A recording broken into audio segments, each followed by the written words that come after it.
Assalamualaikum warahmatullahi wabarakatuh. Perkenalkan, nama saya M. Agil Arya Pratama dari kelas 12E. Saya akan menampilkan tugas video usul fikih saya. Assalamualaikum. Waalaikumsalam.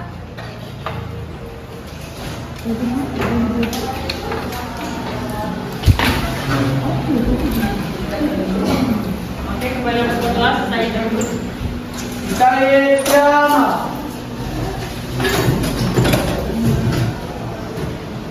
Tazim salam. Assalamualaikum warahmatullahi wabarakatuh. Iblis.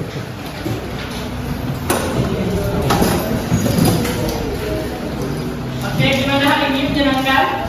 Menyenangkan. Sebelumnya ada yang sudah kenal sama Bapak? Belum. Oke, sebelum kita kenalan, kita absen dulu ya. Siapa? Oke, siapa yang akan hadir hari ini? Ini Pak. Pak Fadli. Fadli, itu saja. Sawal. Oke. Oke, sekarang kita kenalan dulu ya. Oke Pak. Oke, nama Bapak itu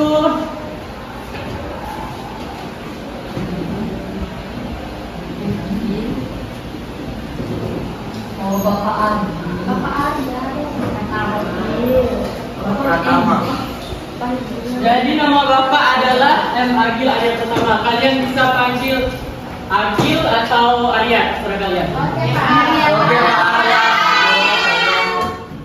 Jadi Bapak di sini menggantikan Ibu Almi karena Bapak lagi PPL, yaitu praktik pengalaman lapangan, yaitu dari universitas Bapak, yaitu Universitas Oxford. Makanya Bapak pakai almet Bapak. Ada lagi yang ingin ditanyakan tentang Bapak? Ada Pak. Bapak orang mana? Bapak tinggal sekarang di Semunda.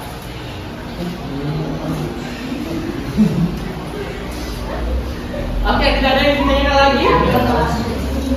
Tahu Bapak ngajar apa? Enggak. Jadi Bapak mengajar usul fikih.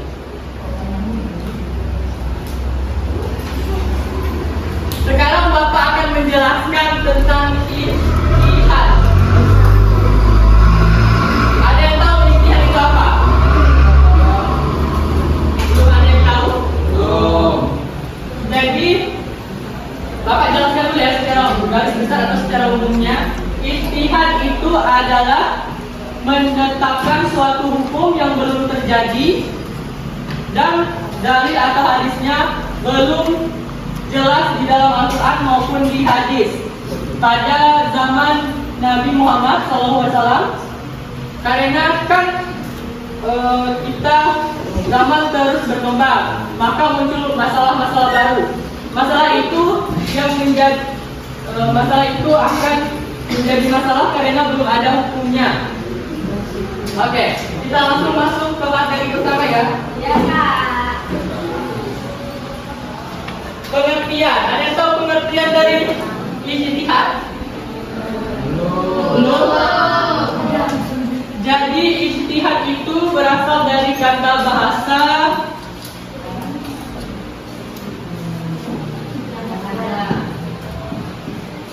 jahada yang masdarnya adalah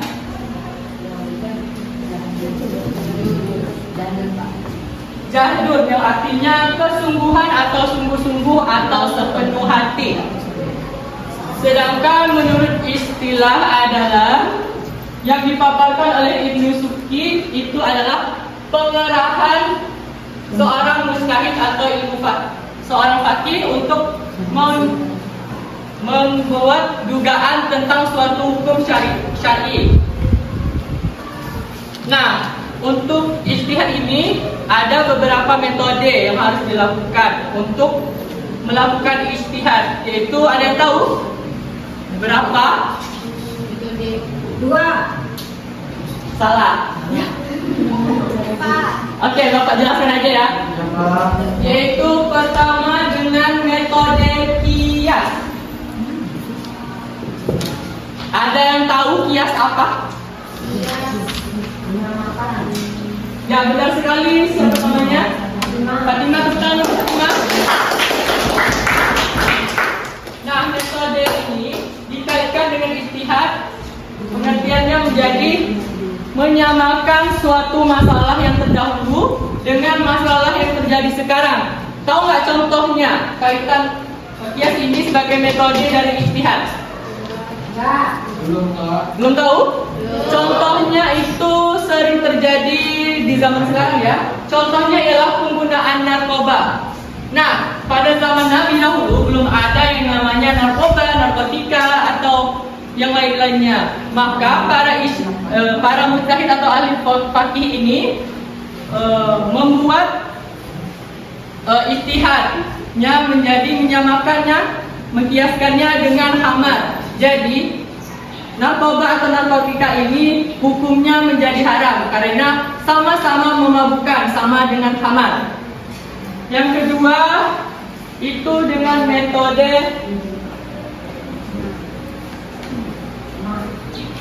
ijma. Ada yang tahu ijma apa? Ya, silahkan yang apa? Adalah kesepakatan para imam mujtahid dari umat Islam atas hukum syara mengenai masalah. Nah, betul, tepuk tangan untuk siapa namanya? Rizka. Ada yang tahu contohnya? Metode ini dipakai dalam ijtihad. Ada yang tahu contoh dari ijma? Metode ini? Angkat tangannya kalau tahu. Oke. Gak ada yang tahu? Jadi contoh dari ijma yang dipakai sebagai metode ijtihad ini adalah kalian puasa bulan Ramadan. Iya kan? Iya. Nah, malam-malamnya tuh kalian ngapain?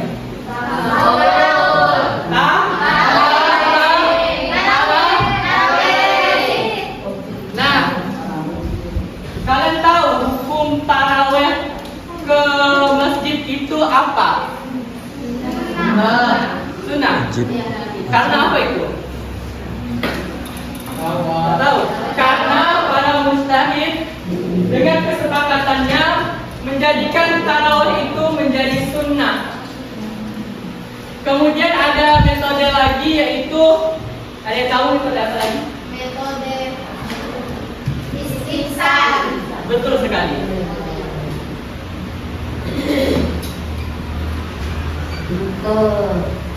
Ada yang tahu istihsan, metode istihsan itu metode yang kayak seperti apa? Seperti apa? Tidak ada? Yang ujung sini tidak ada yang menjawab dari tadi. Oke, tidak ada? Tidak ada yang menjawab. Jadi metode istihsan ini dipakai ketika ijma itu menjadi menganggap yang lebih baik walaupun berbanding terbalik dengan qiyas. Ada yang tahu contohnya? Ada yang tahu? Tidak ada yang tahu? Tidak. Oke, contohnya itu sering kita lakukan. Cewek-cewek pasti sering ini. Siapa yang sering belanja online? Saya. Nah, tahu nggak itu hukumnya apa? Ubah. Ubah? Ya. Bagaimana tahu? Ya. Boleh saja. Nggak ada duitnya. Ya, betul ya, tahu sekali semua. Jadi Bapak jelaskan sedikit ya. Kenapa itu menjadi mubah? Karena para mujtahid itu bersepakat karena asal membeli itu tidak menggunakan cicilan ataupun pay letter. Karena itu riba. Kalau COD boleh. Apa Pak pelajar? Pay letter itu kayak berbunga. Itu kan ada bunganya. Misalnya belinya 300.000, bunganya 10.000, itu haram. Kemudian ada yang tahu lagi? Betul. Sebentar.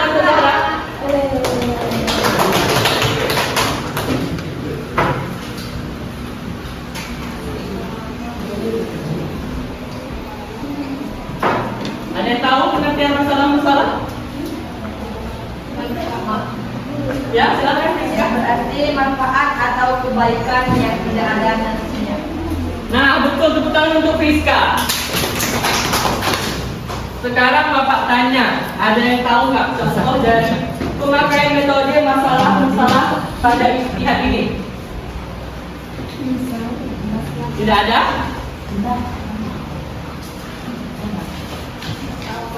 Nggak tahu Pak. Nggak tahu? Nggak tahu. Kalian pasti sering nih, nggak paku ini. Udah. Contohnya itu lalu lintas. Kan lalu lintas itu untuk memberi manfaat kepada kita. Jadi para istihad atau para ahli fakih itu membuat istihad menggunakan masalah-masalah pada lalu lintas itu menjadi baik. Nah, kemudian ada metode Atau penyelesaian. Jadi pemakaian metode urut ini maksudnya ialah menetapkan hukum sesuai adat atau sesuai budaya yang ada di tempat tersebut. Ada yang tahu contohnya? Ya, Pak. Ya, silakan yang di belakang siapa namanya? Harga, Pak. Ya, ada. Silakan. Misalnya Pak dalam pernikahan itu Pak arah-arah.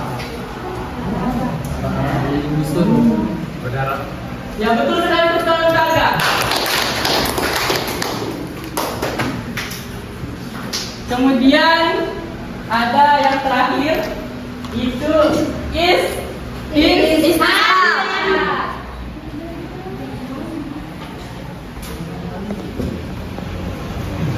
Nah, apa istihad ini? Ada yang tahu apa sih istihad? Selalu menemani. Ya, betul. Tepuk tangan untuk kita semua. Ada yang tahu contoh istihad pengalaman metode sihir ini pada istihad ini apa pengamalannya? Contohnya?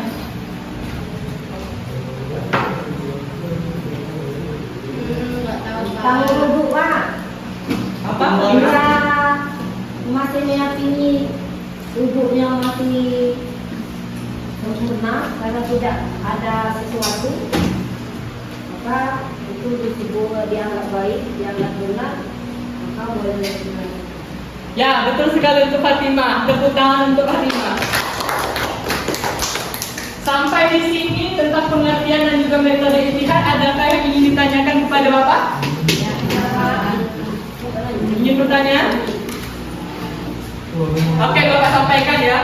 Yang bertanya dan yang paling aktif di kelas nanti Bapak akan beri hadiah. Karena Ya, ini Pak. pengalaman pertama Bapak mengajar soalnya. Iya, Jadi Pak. Bapak senang.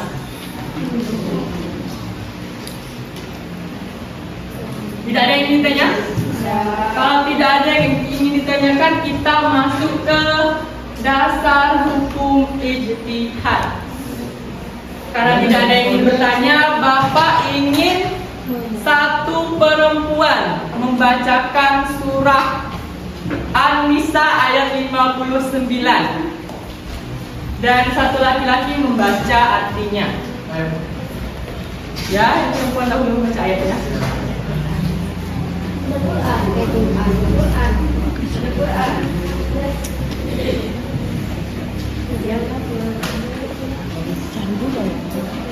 Ayat berapa tadi Pak? Ayat berapa tadi Pak? Ayat 59. Oke Pak. Tidak ada ya. Apa tidak kan? Cari dulu. Bentar ya Pak. Jadi ini mana aja aku? Iya aku. Iya iya aku dengan. Ya, ini ding. Dia mau takut.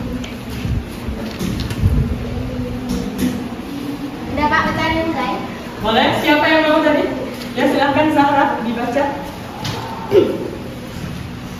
A'udzu billahi minasyaitonir rajim.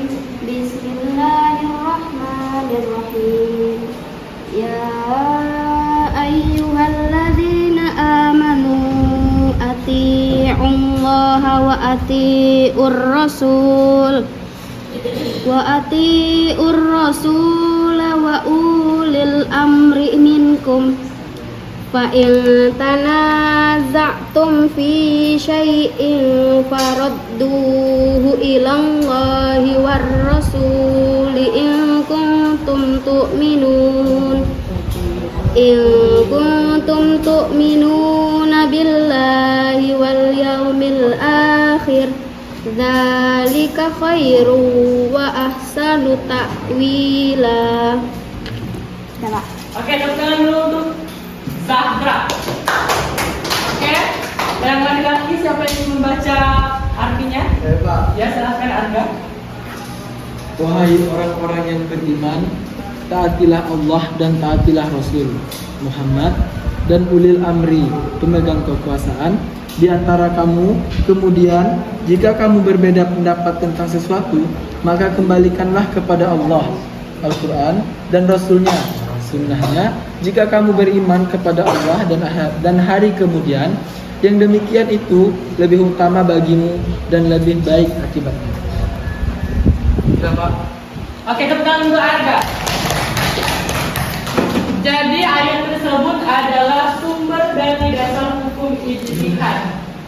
Kan di ayat tersebut sudah ada bacanya, diperintahkan apabila kamu mendapatkan suatu masalah, maka kembalilah kepada Allah yaitu Al-Quran dan juga Rasul yaitu sunnah. Nah, caranya itu dengan cara dapat disembuhkan dengan cara ijtihad. Kemudian hukumnya itu menjadi wajib apabila telah mencapai batas mujtahid atau ahli faqih. Di sini ada yang tahu apa itu mujtahid? Arti mujtahid? Mujtahid.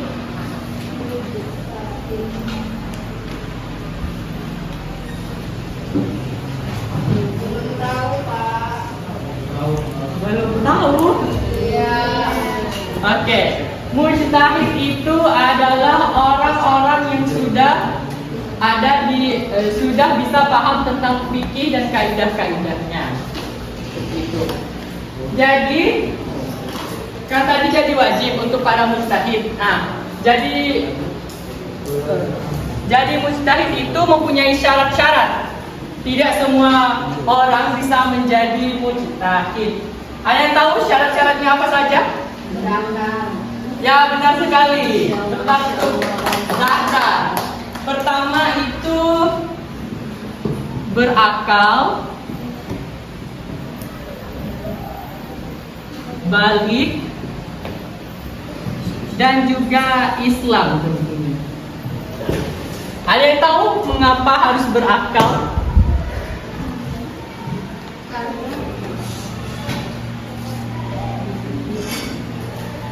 Ada yang tahu kenapa harus berakal? Karena Pak, Ya, silakan Arka. karena nggak mungkin kan Pak orang yang tidak berakal menentukan suatu hukum. Ya, benar sekali, bukan untuk Arga. Yang kedua itu fasih berbahasa Arab.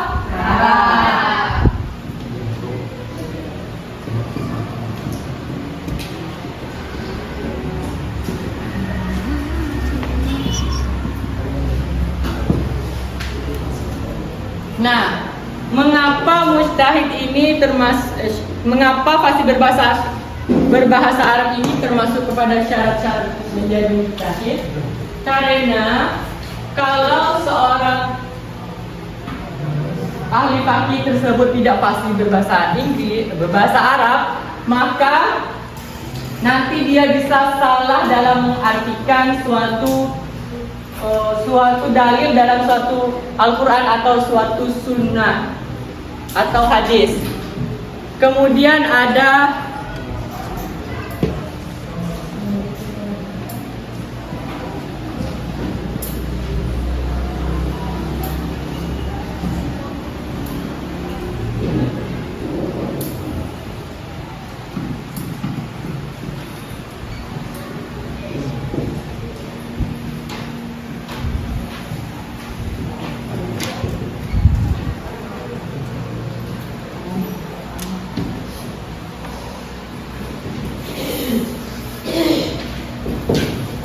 Kemudian ada mengerti pada Al-Quran dan hadis. Maksudnya itu adalah, kan Al-Quran dengan hadis itu termasuk kepada sumber hukum dalam Islam. Maka para mujtahid itu harus mengerti Al-Quran dan juga hadis. Kemudian ada yang tahu lagi apa syarat-syaratnya?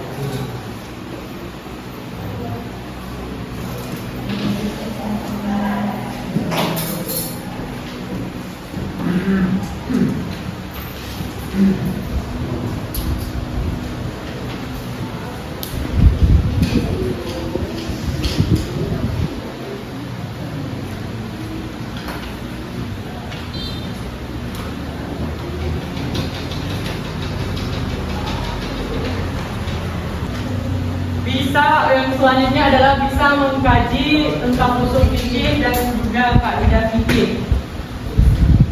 Karena usul fikih dan kaidah fikih itu mempunyai peran sebagai dasar dari suatu hukum, maka harus bisa mengkaji tentang fikih dan juga usul fikih. Kemudian tentunya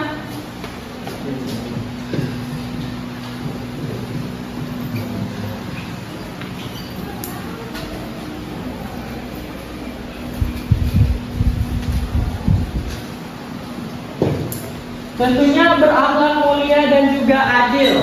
Karena syarat menjadi mujtahid itu harus berakhlak mulia dan juga adil, tidak sembarangan untuk menentukan hukum dari syariat Islam. Pada syarat-syarat menjadi mujtahid ini ada yang ingin ditanyakan? Tidak? Oke. Bapak lanjut ke materi macam-macam ijtihad. Ada yang tahu ijtihad ada berapa macam? Ada? Dua. Benar. Ada yang tahu apa aja?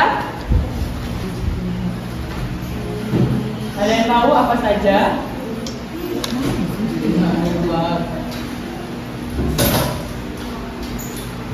Oke, tidak ada? Tidak. Yaitu pertama fardi dan juga kedua ijma jama'i. Ada yang tahu nggak pengertian dari ijtihad fardi dengan jama'i? Enggak? Oke, Bapak jelaskan dulu ya.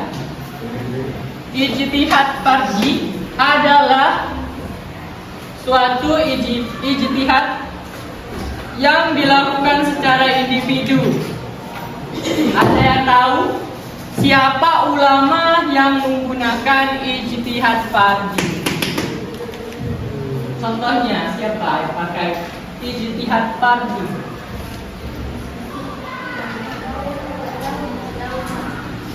Ada yang tahu? Apa? Ya, benar sekali, betul. Ada. Oke, yang kedua ada ijtihad jama'i. Ada yang tahu apa ijtihad jama'i? Tidak ada? Tidak, Pak. Nah, ijtihad jama'i ini adalah ijtihad yang dilakukan secara bersama-sama oleh para ulama. Contohnya itu adalah MUI, Majelis Ulama Indonesia. Ya, itu. Ada yang ingin ditanyakan mengenai dua macam-macam ijtihad ini? Ya. Tidak? Ya. Oke, kita lanjut ke contoh ijtihad.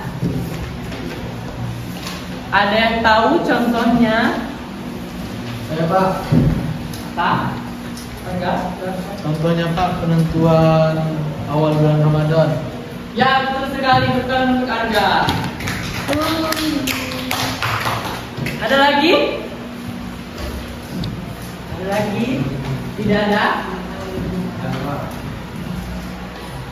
Di sini ada yang berpacaran? Ada yang berpacaran? Enggak. Itu Irba pacaran. Miski pak. Miski pacaran. Iya benar. Ya. Enggak pak. Enggak ada pak. Harga. Ya. Bunga pak, bunga.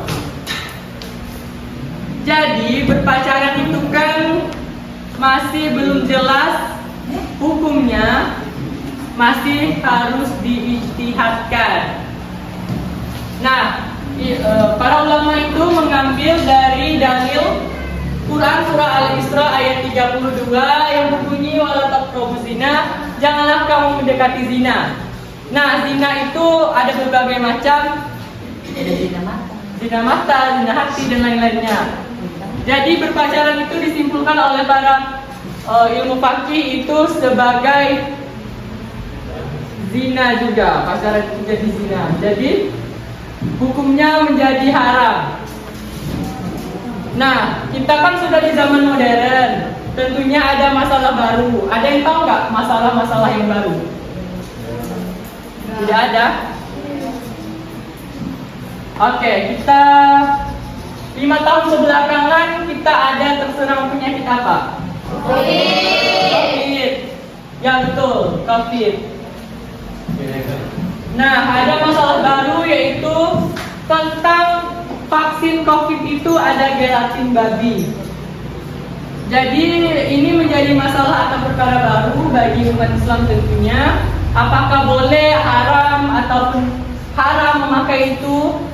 Jadi itu menjadi pertimbangan bagi para ilmu fakih atau mujtahid.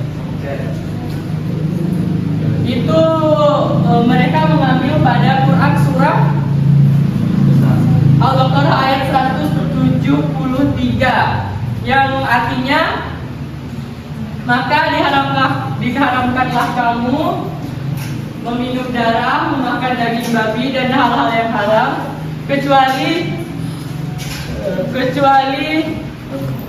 dalam keadaan darurat. Maka para mujtahid itu menyimpulkan bahwa vaksin COVID-19 yang gelatin itu menjadi halal karena dalam keadaan terdesak untuk menyelamatkan nyawa banyak umat. Kemudian ada contohnya lagi, ada yang tahu? Ada yang tahu contohnya lagi? Apa pak? Contoh ijtihad di masa sekarang. Bayi tabung. Bayi tabung benar. Apa hukum?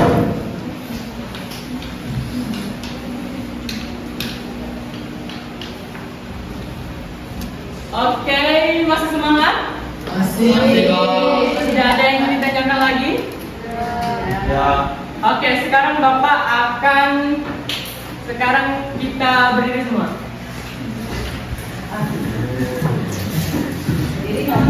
Semangat pak.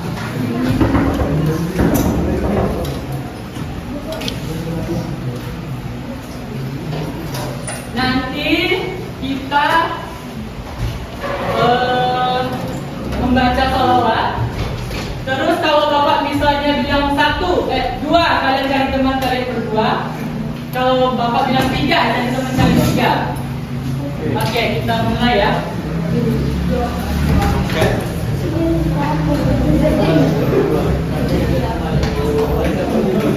Oke, sudah siap?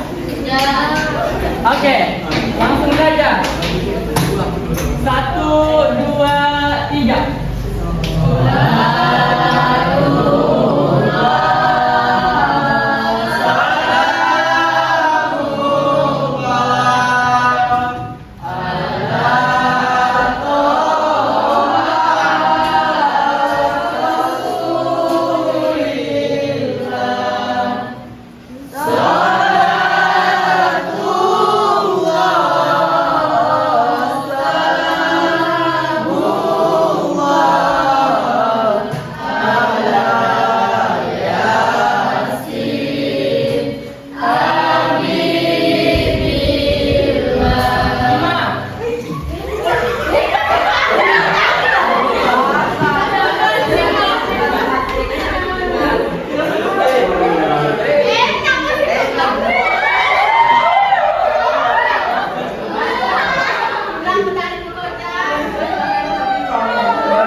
Oke, yang tidak dapat teman sini dulu. Kita beri hukuman atau tidak? Apa hukumannya? Joget. Nggak usah. Kita beri hukumannya nyanyi cita-cita di dinding pakai huruf vokal O.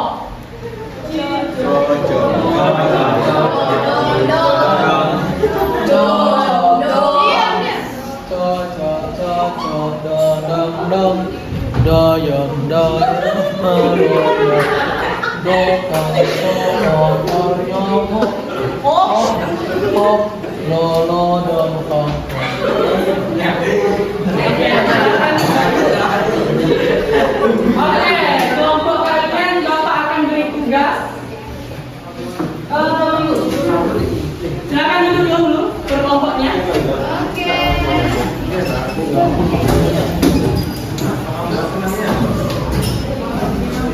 Karena tidak ada yang ingin bertanya kepada Bapak dan juga materi Bapak sudah habis, maka Bapak akan memberi tugas per kelompok untuk kalian kerjakan di rumah. Oke, silakan kelompok.